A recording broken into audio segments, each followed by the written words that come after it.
The year is 1914, and Europe has just entered a global war. You are the leader of a neutral nation. The goal is to stay out of this conflict as long as possible. This idea is only short-lived, however, when the German Empire is literally knocking at your doorstep.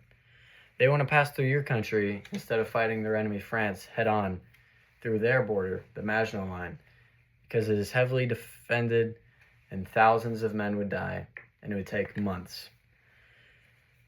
The dilemma being faced is either break your neutrality act and let Germany in, or face unwinnable odds against one of the world's greatest armies. This was faced by the young King Albert I of Belgium. My name is Ryan Snow, and about 13 years ago, I really got into history.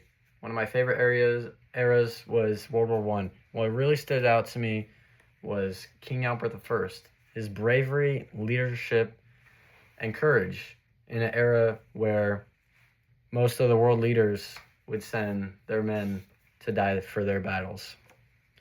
I believe the extreme challenges and courage that King Albert I faced deserve to be recognized and show what true leadership looks like today.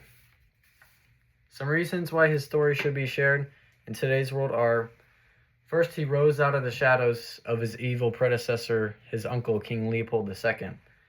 And he also led his people by purpose and action, not just by policy. Despite pleas from his family, advisors, and people, King Albert I decided to fight Germany. And he did not flee his country when they sent a full-scale invasion.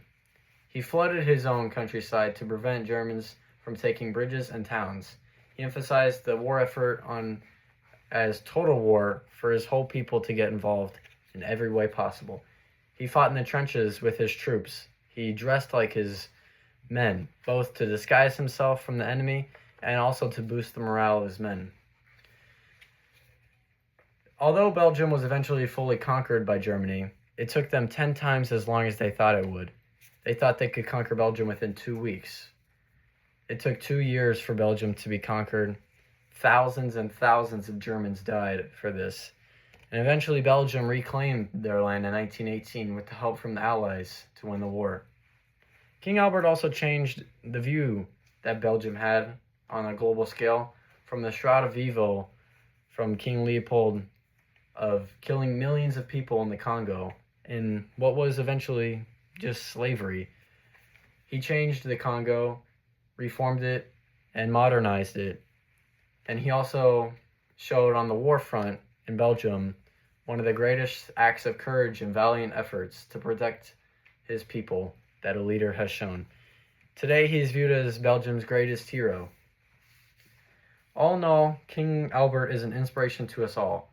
He stood for his beliefs and did not let fear guide his instincts. He's the definition of what a public servant should be today.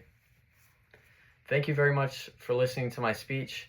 I hope you learned something about King Albert I of Belgium and can take away one of his great stories about courage and standing up for what you think is right when you see injustice. I look forward to listening to some of your speeches and getting to know you better. Thank you for listening to my speech.